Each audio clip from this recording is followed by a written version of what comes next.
So I think one of the great things about our company is that within all of our teams across our brands and in corporate, we have so many people who are focused on diversity and looking at new markets, and by that we mean new demographics and customer segments that we can really embrace and make sure that we increase our market share with those customers. So a question to all of you is that there are many markets, many demographics, many customer segments that are considered diverse, and Realogy's got plans against almost all of them, if not all. So Carmen, maybe you can start us off and tell us about one of the things you're working on. From Realogy, we had started about 10 years ago. So we were way ahead of the curve, actually. Leaders such as Tanya Rue and others that really came to Realogy and said, there is a big opportunity.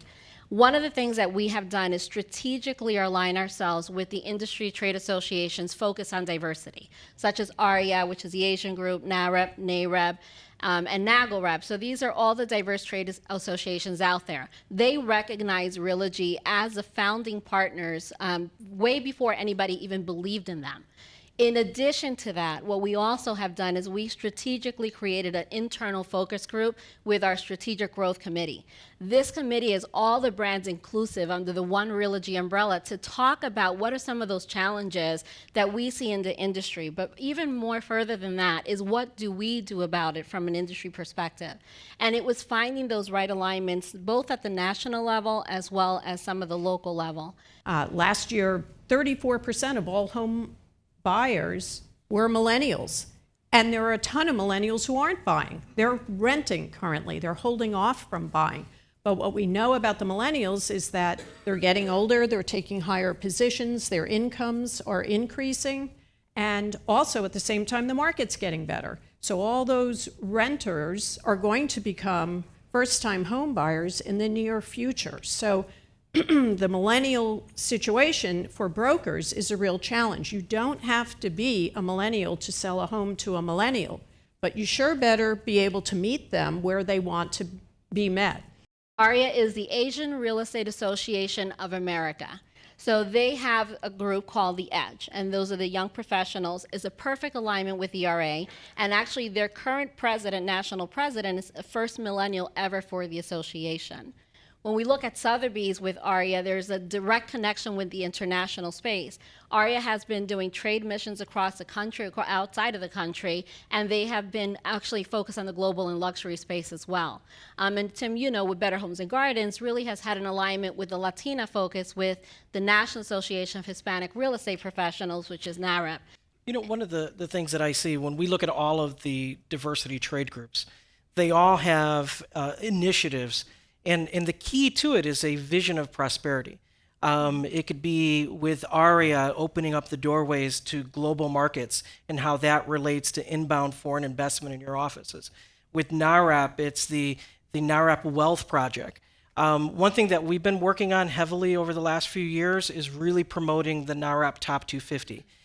This is where the National Association of Hispanic Real Estate Professionals highlights and awards and recognizes the top 250 Latino real estate practitioners. Last year, we had over 36 of our brokers represent that list. Well, I would start with NRT and Coldwell Banker working on diversity recruiting. That it's just a huge component for us.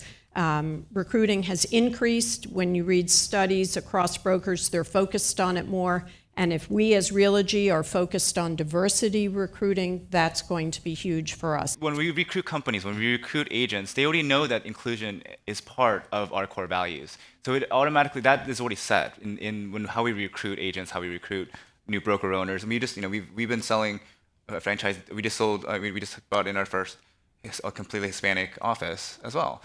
I would say when I hear emerging markets and the question for the LGBT community, which represents, I think, the spending power of $840 billion, it's not so much more, I think it's the change of ownership. Marriage equality is almost 2 years old. So when you look at that, the change of ownership and how that works, I think that's probably the one thing that I see that comes to the forefront of that.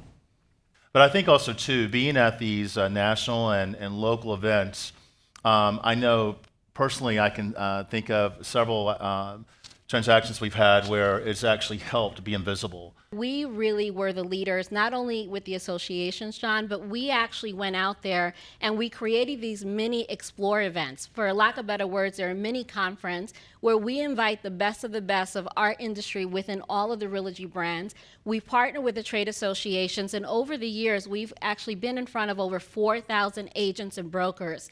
We have seen significant transactions come from that, where with the franchise sales team, and obviously, John, you're a part of that, we've seen $18 million in GCI close last year. We had $2 million in area developer funders fees on the global front.